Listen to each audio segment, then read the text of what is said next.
Hi, today I'm going to weave a bracelet. It's my wife's birthday coming up and she's asked for a new bracelet.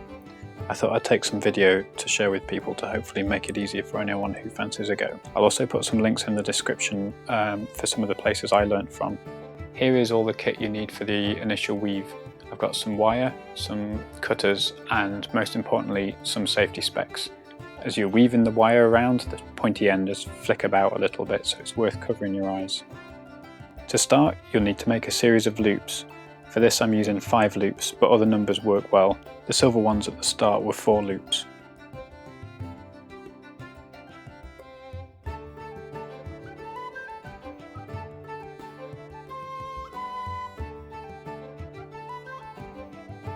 It's useful to place loops over a mandrel. I'm using a 12mm dowel, but I've used drill bits and anything roundish will do.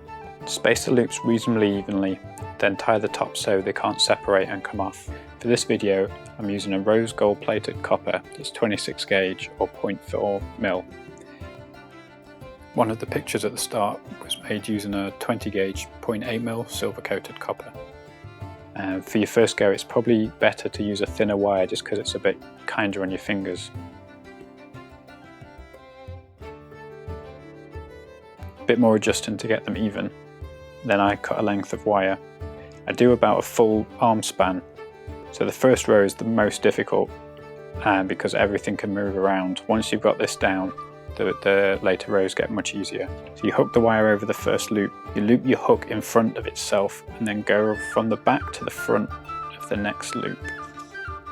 But my fingers are always in the way while I'm trying to film this. So move around, taking the free end, going past the loop, threading behind it and out the front with the leading wire over the top of itself.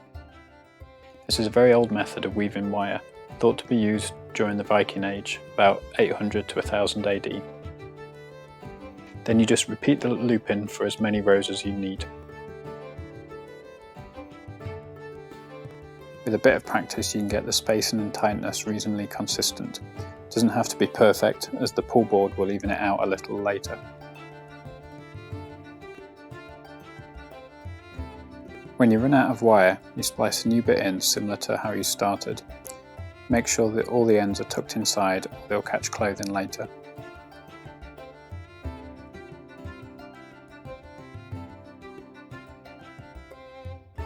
I quickly drop some holes in a piece of wood. I use 10, 8, 6 and 4mm holes.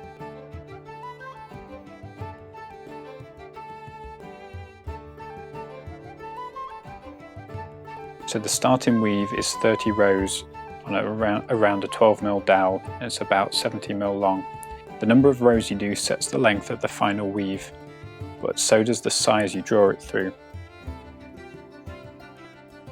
After drawing to 10 through a 10mm diameter, it's about 120mm long. At 8mm it's not much longer, at about 130mm. I tend to run the weave through each hole a couple of times just to make sure everything's nice and even.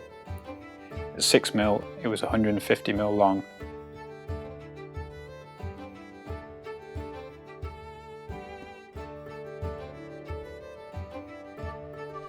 And at 4mm it was 185mm. My reference string was about 180mm, so this is perfect size.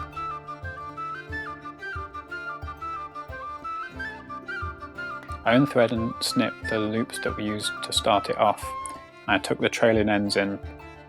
There are many ways to make bracelet ends join. Here's a photo of some jump rings if you wanted to do a nice clasp. But I found some colour matched magnetic clasps for this one and just super glue them onto the ends of the weave.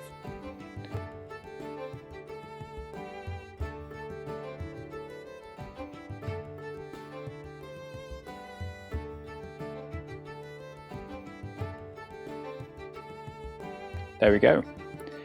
The birthday girl was expecting a bracelet, so I also made a necklace to match in a similar style.